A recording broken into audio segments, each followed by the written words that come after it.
En juillet, retrouvez chaque soir le journal télévisé avec Élise Blaise, Olivier Frère-Jacques et Thibaut Bastide. Découvrez notre émission Zoom avec les invités de TV Liberté, notamment Pierre Hilard, Patrick Liebrecht, Alain Sanders, Jean-Christophe Buisson. Retrouvez Politique Éco d'Olivier Pichon avec Charles Gave ou Pierre Jovanovic. Prenez le temps de découvrir Passé Présent avec Philippe Conrad, La Petite Histoire avec Christopher Lannes, Perles de Culture avec Anne Brassier, ou encore l'émission de débat Tête à Clash, Immédiat avec Jean-Yves Le Gallou et Hervé Grandchamp, et la semaine de Campagnole de Christian Combaz.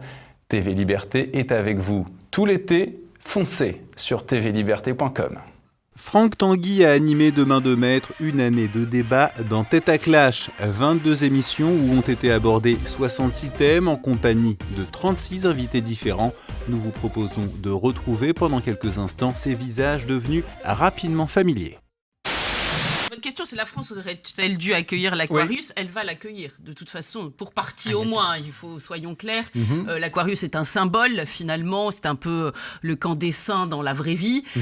Donc les Italiens ont marqué un coup d'arrêt, mais en réalité, il y a d'autres bateaux, il y en a eu d'autres, il y en aura d'autres, évidemment, il y a d'autres moyens d'arriver. Donc l'Aquarius est simplement un symbole. Elle va en accueillir une partie, puisque même si les migrants arrivent par l'Espagne, ils arriveront en France ensuite. Je crois d'ailleurs que c'est prévu.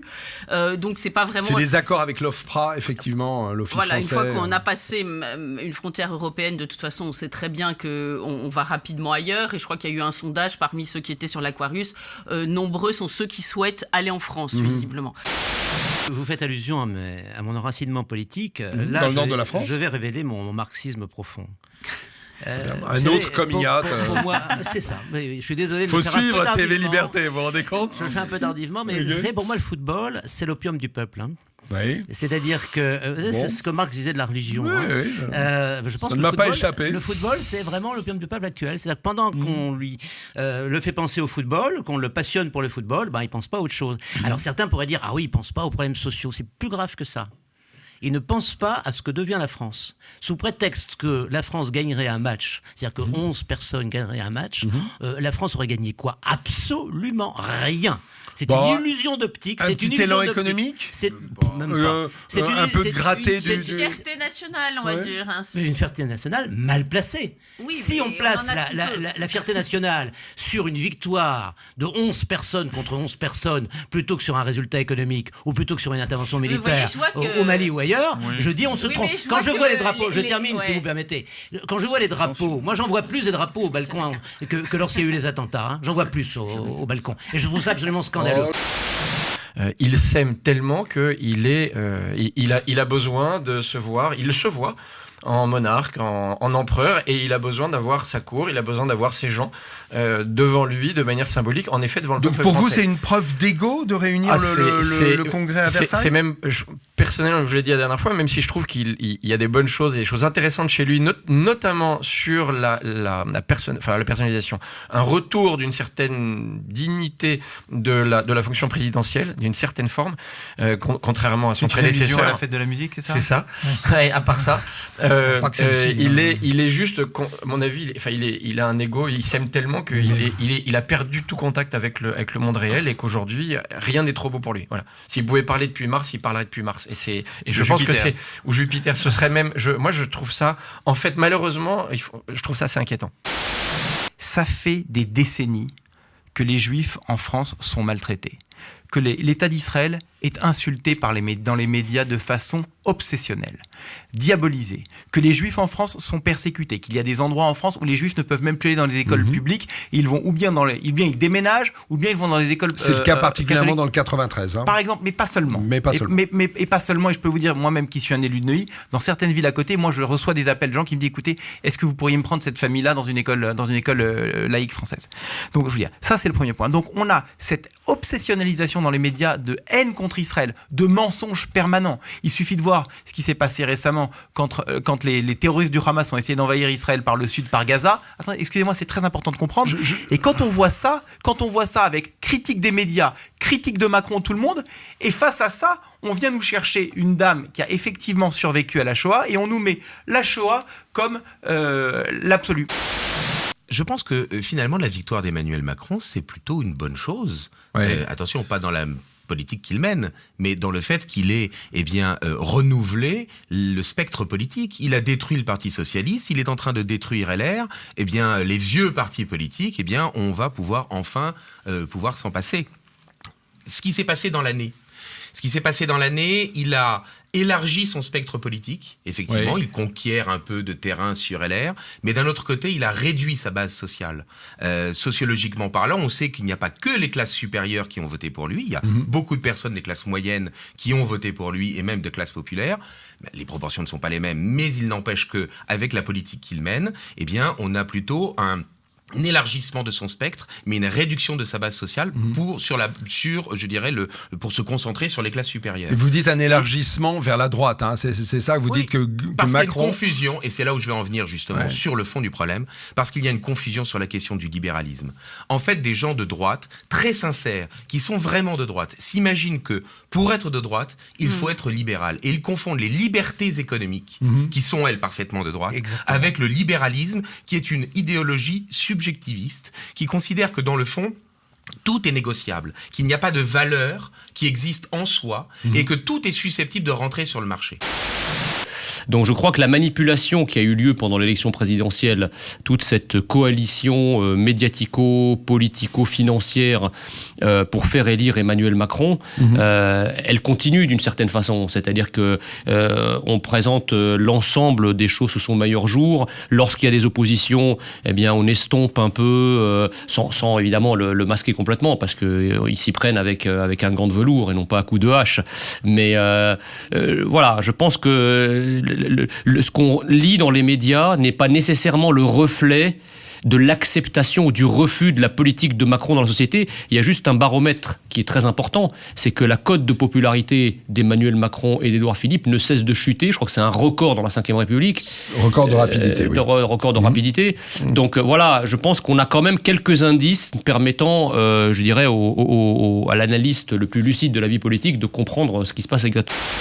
Cette immigration, nous n'en voulons pas, nous n'en avons pas besoin, et il faut non seulement ne pas tortiller du popotin comme le fait Macron actuellement sur ce sujet, parce qu'il est totalement hypocrite. Non, mais il est totalement hypocrite. Il sait que effectivement, si l'Aquarius débarque en France, il va perdre 5 ou 10 points immédiatement dans les sondages parce que l'électorat de droite va le déserter. Bon, en même temps, il lance des clins d'œil à son électorat d'origine musulmane ou à ceux qui sont encore de gauche et qui pourraient tenter de voter pour lui, en disant oui, mais c'est pas bien ce qu'ils font en Italie. C'est pervers. C'est monstrueusement hypocrite, c'est tout ce qu'on veut. Bon, et ensuite, il va les laisser entrer au compte-gouttes. Tout ça, il faut rejeter brutalement ce genre de politique, ce genre d'atermoiement et de mensonges. Il faut mettre un terme à cette immigration qui est un envahissement. Alors, ça nous donne les 4 minutes qui restent. Ça n'a rien à voir avec des gens qui sont des réfugiés politiques. Le terme de réfugié est totalement inapproprié. Ce sont au mieux des gens qui viennent chercher du travail, au mieux, et pour beaucoup des gens qui viennent simplement chercher une protection et des allocations. Oui, et moi je vois le chrono qui tourne et je ne voudrais pas qu'on abandonne ce sujet sans avoir parlé du projet de François Hollande avec sa fondation La France. Là, en fait, là est un vrai scandale parce que cet homme-là qui sentant qu'il n'allait pas être réélu lance sa fondation 2 mois avant de partir, la décrète d'utilité publique pour pouvoir recevoir des subventions et des déductions fiscales, etc. Déjà 8,5 millions d'euros par an pour cette fondation. Ça, c'est un vrai scandale, par contre. Là, ça sent très mauvais. Et là, je pense qu'il faut vraiment qu'il laisse sa claque sur le museau. Je profite de cette antenne pour dire que Contribuable Associé, qui fait un super boulot pour défendre les intérêts des contribuables, est en train de lancer une pétition pour mettre un coup d'arrêt à ça et le mettre sur la place publique. C'est un vrai scandale. C'est-à-dire que moi, je suis républicaine, donc anti-monarchiste idéologiquement. Je dis que là où on est en ce moment dans une situation de crise, je suis plutôt bonapartiste. C'est-à-dire que j'explique. C'est-à-dire que moi, le roi à l'ancienne, tel qu'il existait il y a 2000 ans, tel qu'il existait il y a 2000 ans, à savoir le roi élu par acclamation. C'est l'équivalent du suffrage universel. Pour moi, ça me suffit, c'est très bien. J'ai pas besoin du parlementarisme, etc. Vous aviez un vieux fond royaliste. Hugues Capet a été élu, vous avez raison, madame. Non, mais c'est simplement ce côté... Et pendant longtemps, en Pologne, il y a eu des rois élus. Et je trouve qu'actuellement, là où on en est, Il nous manque un Bonaparte, il nous manque effectivement un homme qui arrive avec un projet de société et qui l'impose.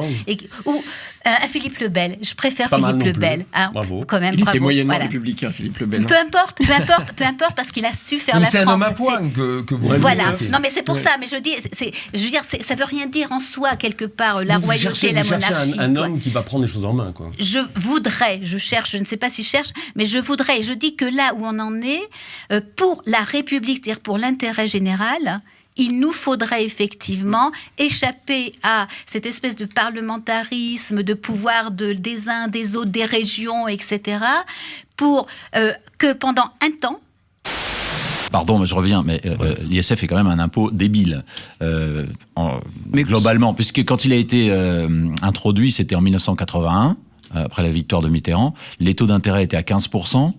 Donc votre épargne, quand vous aviez la chance d'en avoir, que vous la placiez, ça rapportait donc environ du 15%. Donc payer 1,5% sur sa fortune, c'était cher, c'était pénible, mais c'était pas complètement aberrant. Là, les taux, ils sont à 0. Alors quand vous payez 1% sur votre capital, forcément vous vous appauvrissez. Donc ça a entraîné les exils fiscaux. Et les exilés ne reviendront pas. Ça a entraîné un appauvrissement du patrimoine national. On le chiffre à plus de 200 milliards d'euros. Et puis ça force à faire des circonvolutions fiscales pour essayer d'éviter cet impôt, de construire des niches. Donc c'est un mauvais impôt. Mais la bonne solution, mais la solution, c'est de le supprimer totalement. C'est ce que proposent les Républicains. C'est ce que dit Gilles Carrez, ce que dit Wauquiez. Les Républicains, ils disent il faut supprimer totalement l'ISF. Parce que pourquoi différencier les propriétaires immobiliers qui sont des petits bourgeois? Est-ce que c'est pas le fléchage dont tu parlais tout à l'heure? Est-ce que c'est pas bénéfique en fait? Le fléchage et à titre subsidiaire, le fléchage. Le fléchage, pour qu'au moins ce cadeau de 4 milliards d'euros par an fait aux très riches profite à l'économie. Parce que cet argent ne va pas spontanément aller s'investir dans les startups et les PME. C'est pas vrai, ça n'existe pas. Même en Angleterre, qui est un pays plus mature au niveau financier qu'en France, il y a des fléchages de ce type. Sauf que la France est actuellement en train de battre ses records d'investissement dans les startups. Et de tous les pays européens, c'est le pays qui est en train de prendre ça, c'est les chiffres 2016. Attention, c'est les chiffres 2016, donc avec l'ISF PME et ces niches qui ont fini par payer. Mais si on supprime tout ça, on va redégringoler rapidement. L'état du Front National m'inquiète, mais depuis un an en fait. Le problème, c'est pas Philippot ou pas Philippot. Je pense que Marine Le Pen a fait une très mauvaise campagne, enfin tout le monde l'a vu, qui s'est terminée de manière grotesque, tout le monde l'a vu aussi, je suis désolé. Et je vois pas depuis... nos scores, bon. Non, mais je parle du discours en fait. Ça veut dire qu'il y a 11 millions de Français qui sont assez énervés pour aller voter pour Marine Le Pen au second tour après ce débat. C'est quand même fascinant, quoi. Ou assez convaincus. Oui, enfin, je pense pas, mais voilà. Mais ça veut dire qu'il y a vraiment un malaise. Je trouve que le Front National ne relève pas le défi qui lui est qui est proposé à la France aujourd'hui, malheureusement. Et je vois pas depuis le mois de juin quelque évolution qui est que je sache le sorte de congrès qu'il y a eu à Poitiers la semaine dernière. Il s'est rien passé. C'est le congrès de rentrée. C'est des élus, c'est la rentrée de congrès. Oui, d'accord, mais ils disent qu'ils vont lancer une revue intellectuelle, qu'ils vont faire ceci, mais je vois pas avec qui pour l'instant et dans quel sens. Et je crois pas que ce soit Steve Briouat qui élève le niveau intellectuel du Front National. L'éclat n'est pas la force. Moi, si je devais résumer ce que je vois de Macron, l'éclat n'est pas la force. Qu'est-ce qui fait la force? C'est la capacité à conduire une action jusqu'à son terme. Ce qui fait un chef, c'est l'intelligence de l'action, pas l'intelligence du discours. Macron, c'est le professionnel de l'apparence. C'est-à-dire que j'ai pu dire dans ces studios que Macron, fallait que Macron passe de la stratégie du paon à la stratégie de l'aigle. C'est-à-dire qu'il arrête de déployer ses plumes sur tout ce qui va amener les gens à se dire « Waouh, il est différent, il n'est pas comme les autres » et du coup, on le trouve super, à une vraie capacité à conduire l'action sur un axe précis et jusqu'à son terme. Pourquoi c'est intéressant? On parlait de prédiction tout à l'heure. Dans mon livre, il y a un an, j'ai prédit 2 choses. La fin des partis, la mise en éclat des partis, et j'ai commencé à décrire des éléments de personnalité pour savoir ce qu'était un chef. Et j'avais écrit de Macron, il y a un an, qu'il était un dieu éole en culotte de velours. C'est-à-dire quelqu'un qui était capable d'aller amener du mouvement partout avec une apparence absolument proprette, mais sans jamais traduire les choses dans l'action. Pourquoi c'est intéressant? Parce que quand on regarde la réalité des choses, au-delà de tous les petits chantiers qui ont été ouverts, vous vous apercevez qu'il n'y a pas de compréhension globale de ce qui fait changer les choses. Tout ce qu'on a vu, et ça va impacter ce qu'on va dire avant, vous pouvez faire toutes les lois que vous voulez, vous pouvez faire tous les discours que vous voulez. Si vous n'avez pas, pour parler que du cas français, une justice opérante qui permet aux choses d'être traduites dans l'action, c'est-à-dire qu'il y a un débouché concrètement qui se fasse, ça ne sert à rien. Mais aujourd'hui, la démocratie devrait être là pour le bien commun. Oui. Et c'est ce qui arrive quand elle est jeune. Quand elle est jeune, tout le monde est là, est enthousiaste, tout est d'accord, tout le monde travaille pour le bien commun et c'est une idée absolument merveilleuse, je suis pour et j'aime ça. Le seul problème, c'est quand elle vieillit, elle se transforme en une oligarchie. Et on a eu l'exemple pendant les derniers mandats. C'est-à-dire que vous avez une personne qui est à la tête du pays et qui fait des lois pour pouvoir rester et que ce petit parti qui a été élu, puisqu'il est élu même pas 50% des voix, puisse rester au pouvoir. Et c'est là où la démocratie commence à disparaître et on est en plein dedans en ce moment. Écoutez, imaginez quelqu'un qui serait disruptif. Imaginez Marine Le Pen, présidente de la République. Est-ce que vous croyez vraiment que Marine Le Pen introduirait de très grands changements dans le pays? Je ne suis pas du tout sûr. Parce qu'il y a la situation... Prisonnière qu'elle serait d'une technostructure, le mot prisonnier est un mot de l'histoire. Il y a l'état profond, comme aux États-Unis. Il y a à la fois ce que sont les gens et il y a ce qu'est le système dans lequel on vit. Et la marge de manœuvre est relativement faible. Dans une entreprise aussi, elle est un peu faible, mais elle est plus forte. Donc on peut très bien... Giscard d'Estaing avait eu des remarques un peu comme ça vers la fin de son règne. On peut imaginer que vous soyez un président avec de grandes ambitions, en ayant le sens de ce qu'il faudrait faire et être dans l'incapacité de le faire parce que vous vous rendez compte que les syndicats, les partis, les gens, l'Europe, les machins, les tribunaux vous empêchent de faire des choses.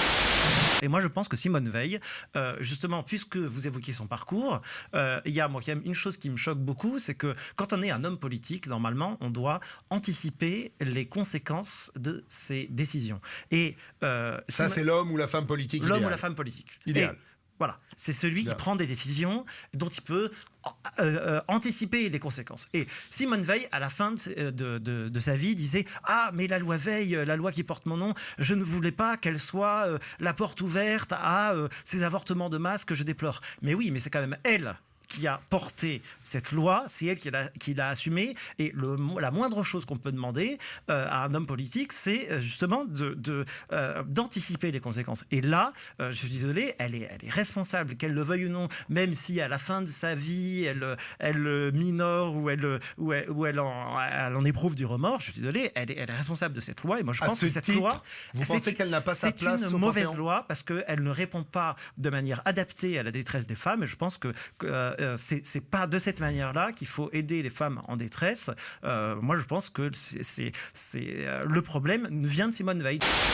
Moi, je trouve qu'on vit dans une époque éminemment paradoxale où, d'un côté, on a la balance, on a la campagne Balance ton port, on milite pour l'écriture inclusive. Enfin, on veut interdire maintenant, dans le cadre de l'éducation aux petites filles, à avoir pour modèle Cendrillon ou Blanche-Neige, l'histoire avec des pro-chevaliers, parce que ça les enfermerait dans l'idéologie du genre. Et en même temps, on assiste à des paradoxes où jamais autant le corps de la femme a été autant commercialisé, instrumentalisé, et de manière légale, parce qu'il y a eu une tolérance passive, toujours une tolérance passive vis-à-vis de la prostitution. Et là, c'est quand même des étudiants, ce sont des jeunes qui sont encore plus en état de fragilité, ce sont des publicités qui ont lieu sur des autobus. Donc, je ne sais pas si c'est des autobus... Non, c'était de la publicité amovible sur des remorques, mais bon. Voilà, on assiste à une véritable commercialisation du corps humain. Et il y a un article intéressant, je crois que c'est Thérèse Angot hier dans le Figaro, justement, où elle Argo. C'est pas Christine.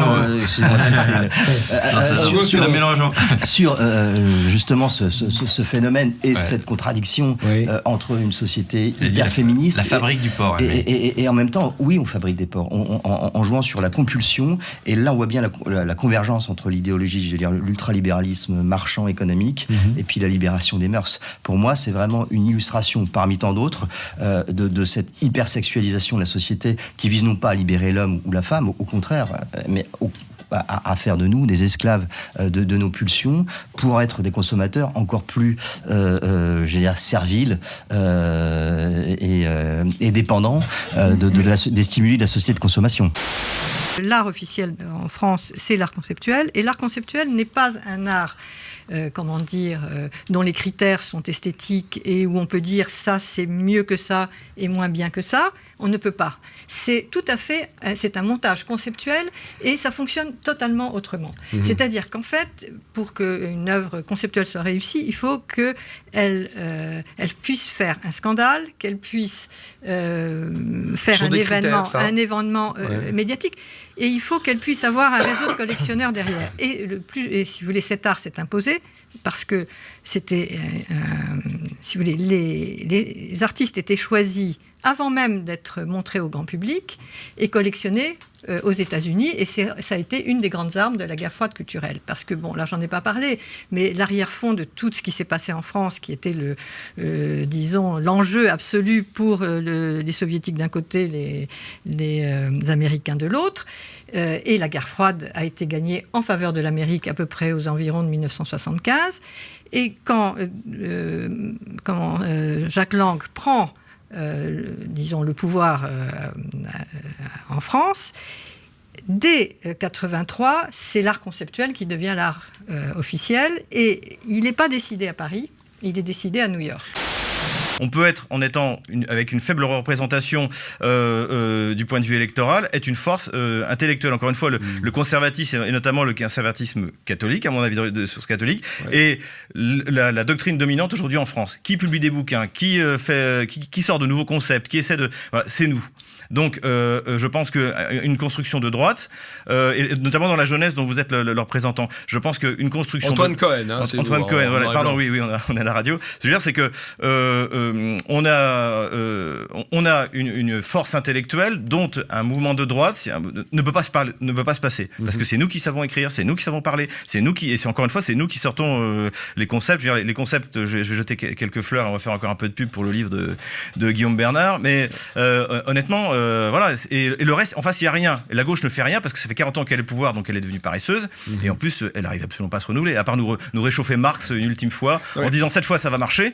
Et c'est ce que fait Marine Le Pen. Pour que vive la France, c'est un manifeste néo-marxiste. Enfin, faut quand même appeler un chat un chat.